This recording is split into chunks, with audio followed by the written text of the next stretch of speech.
A forklift that won't start doesn't always have a dead battery.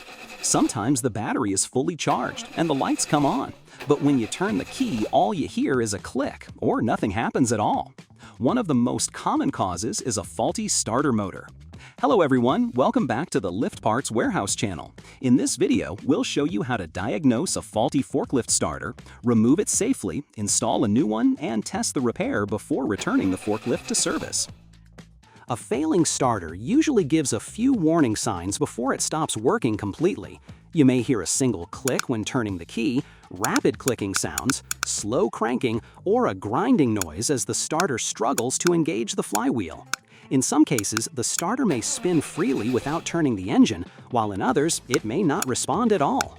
Before replacing the starter, it's always a good idea to verify that the battery is fully charged and that the battery terminals are clean and tight. A weak battery can produce symptoms that look very similar to a failed starter. If the battery and electrical connections check out and the starter still won't crank the engine, it's time to replace it. Before beginning the repair, gather a few basic tools. In most cases, you'll need a socket set, a torque wrench, combination wrenches, ratchet extensions, a universal joint for hard-to-reach bolts, safety glasses, gloves, and the correct replacement starter. The first step is making the forklift safe to work on. Park the forklift on a level surface, lower the forks completely, apply the parking brake, and turn the ignition off. Remove the key to prevent anyone from accidentally starting the engine while you're working. Next, disconnect the battery. Always disconnect the negative battery cable first. This removes power from the electrical system and greatly reduces the risk of creating a short circuit while working on the starter. Now, let's locate the starter motor. On most internal combustion forklifts, the starter is mounted near the flywheel where the engine connects to the transmission.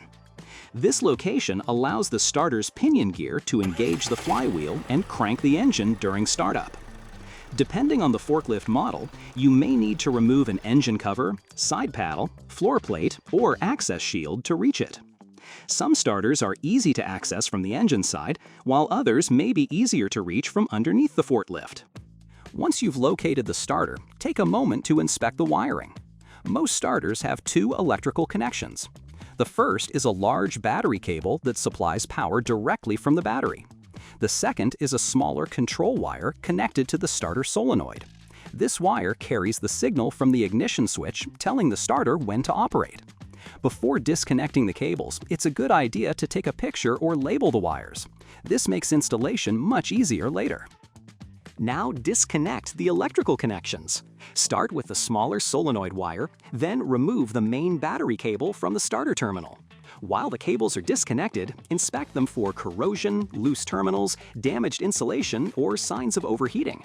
Poor electrical connections can cause starting problems even when the starter itself is still in good condition.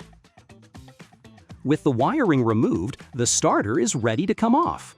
Most forklift starters are secured with two heavy mounting bolts that pass through the starter into the engine or transmission bell housing. These bolts are designed to hold the starter firmly in place because the starter experiences significant torque when the engine is cranked. Depending on the engine layout, one mounting bolt may be easy to reach while the other is partially hidden behind nearby components. A long extension or universal joint is often helpful for reaching these bolts. As you remove the final mounting bolt, support the starter's weight with your other hand. Although starter motors aren't extremely heavy, they're much heavier than they look and can be awkward to remove in tight engine compartments. Once the starter is removed, compare it with the replacement unit. Check that the mounting flange matches, the electrical terminals are in the same position, and the pinion gear has the same number of teeth and overall dimensions. Installing the wrong starter can prevent proper engagement with the flywheel and may damage both components. Before installing the new starter, take a few minutes to inspect the flywheel ring gear through the starter opening.